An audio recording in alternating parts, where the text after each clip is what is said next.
kaunting kalaman sa kasulatan. Ng doktrina dahil hindi po kami sekta o relihiyon. Bakit namin inaaral ang Biblia? Dahil ang Biblia ay bahagi ng Hebrew heritage. Gusto naming makuha kung ano ba talaga ang nais iparating na mensahe, bakit sinulat ang Biblia. Ang interpretation namin ang inilalabas namin sa video na inyong napapanood. The serpent at seed of the woman. Nangangahulugan na ang ama ng isa ay ang serpent at ang isa naman ay si Adam.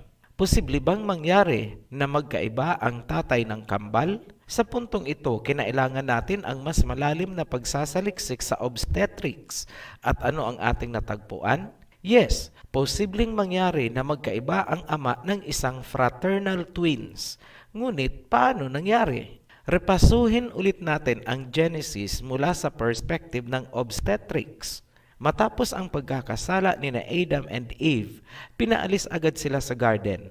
Karugtong ng pangyayari, kinilala ni Adam ang kanyang asawa matapos silang lumabas ng garden. Hindi sinabing naghintay pa si Adam na umapak sa kung anong edad bago niya kinilala si Eve. Dapat nating ikonsidera na katatapos lang kumain ni Adam ng prutas, ibig sabihin energized pa sila. Hindi pa tuluyang humuhupa ang epekto ng prutas.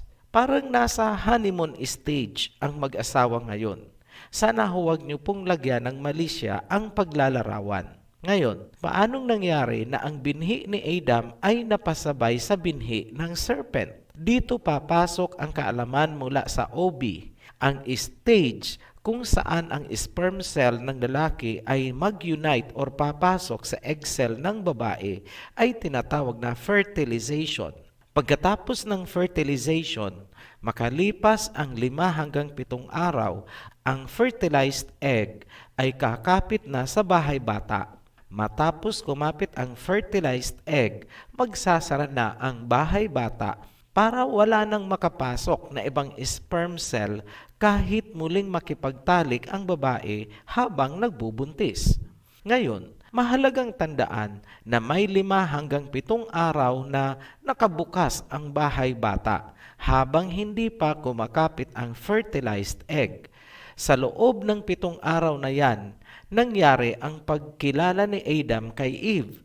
Naihabol ni Adam ang kanyang binhi bago magsara ang bahay bata, kaya nabuo ng sabay sina Cain at Abel. Yan ang pangyayari na nagpapaliwanag kung paanong naging kambal sina Cain at Abel pero magkaiba ang ama. Tinatawag yan sa obstetrics na heterofraternal superfecundation. Sa mga nagtataka at nagtatanong kung posible ba ang interspecies breeding? Yes, bigyan namin kayo ng halimbawa. Ang donkey at kabayo ay magkaibang species yan. Ngunit kapag ang lalaking donkey at babaeng kabayo ay nagmating, nagkakaanak sila at tinatawag na mule. Kapag ang lalaking kabayo naman at babaeng donkey ang nagmating, ang kinalalabasan ay hini. Mula sa example na yan, hindi imposible na ma-fertilize ng serpent ang egg cell ni Eve. Ngayon, sino ang naging hybrid human serpent?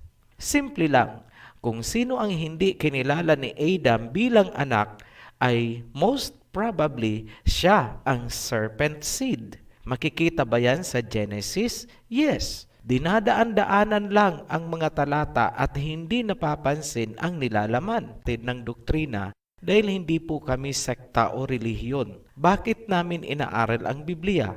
Dahil ang Biblia ay bahagi ng Hebrew heritage. Gusto naming makuha kung ano ba talaga ang nais iparating na mensahe, bakit sinulat ang Biblia. Ang interpretation namin ang inilalabas namin sa video na inyong napapanood. Sumatin po ang biyaya, awa, habag, pagpapala, katotohanan, kapayapaan, pag-ibig mula kay YAHAWAH. Isang magandang araw po sa bawat isa. Kaunting kaalaman sa kasulatan. Vlog number 7 po tayo sa pagkakataong ito. At marahil inyo pong napanood ang mga kwento ni Mr. Narrator, Mr. OHC ng Upirian Heritage Conservatory. Ano? So, pinaliliwanag niya sa kanya sariling paliwanag sapagkat sinasabi naman niya. So, ulitin ko, ang interpretasyon namin ang inilalabas namin sa video na inyong napapanood. So, sa madalit sabi ho, interpretasyon ni Mr. Narrator, yung sinasabi niyang binhi ng serpent. Doon sa kanyang kwento na di umano, yung binhi ng serpent at binhi ni Adan, ilalabas niya na yung isa roon ay binhi o galing sa serpent at yung isa naman ay galing kay Adan. Yan. Yun o yung kwento niya. Kaya nga sinabi niya kambal si Cain at saka si Abel. Para lang palabasin yung kanyang nasa isip. Pero wala sa kasulatan. So ibig sabihin lamang yung ginagawa ni Mr. Narrator na ito na pinaniniwalaan ng daang libo. Na hindi na pag-aaralan noong mga pinangangaralan niya. Akalain po ba ninyo nagkaroon ng intermingle ang serpent at saka tao? Sa istorya, wala hong nangyari na nagkaroon ang hayop, kung yung sinasabi niya, na serpent, di umano ang wika ay may paa at kamay, na mukhang reptile. Yan. So, sa madalit sabi, yung sinasabi o ikinukwento ni Mr. Narrator, nasa isip niya lang. Wala ho talaga sa kasulatan. Meron po ba tayong mababasa na nagkaroon ng binhi yung serpent kay Eva? Meron ho ba? O galing lamang sa kwento ni Mr. Narrator? Ayan. Ayan. Kumbaga, kwentong kotsero na naman yan, kwentong barbero, na wala talagang matibay, na napasakay ang daan-daang libo na mga miyembro ng Upirian. Pero kung mapaniwala mo yung mga tao na nagkaroon ng binhi, yung serpent, at yung serpent may kamay at saka paa, bago pa siya gumapang ng ganyan, nung hindi pa ang wika sinusumpa, ay meron siyang paa at kamay. Napakaganda ng kwento, ano? Sabi nga unbelievable. Sapagkat sa istorya ng buong mundo, magmula noong lalangin ang tao, walang nangyari na nagkaroon ng pagtatalik ang hayop sa tao na nagkaroon ng tinatawag na anak. Yan lamang sa kwento ni Mr. Narrator or Mr. Inventor. Bakit ho inventor? Pero ninyo, na-invento niya na yung serpent nagkaroon ng binhi kay Eva.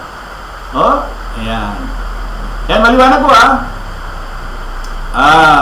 at dito, makikita natin yung kasinungalingang ni Mr. Narrator, Mr. Inventor, Mr. OHC. Yun, maghahanap na naman ngayon ako ng talata. Saan mo nabasa na yung binhi nung serpent, talata talata, wag kwento kasi nakakasawa niyo yung kwento mo Talata ang aking hinihingi. O kayo ho, mga miyembro ng Upirian, baka pwede niyo nang tulungan yung inyong tagapag-salaysay. Ayan. 100,000 po kayo na subscriber. Minamaliit nyo yung channel ng The Assembly. O marami kayo, pag tulong-tulungan nyo na, na ibigay yung talata na yung serpent ay nagkaroon ng binhi para mabuntis si Eva. Ano? Ayan, kaunting kaalaman. Sa kasulatan, marami pong salamat sa inyo lahat.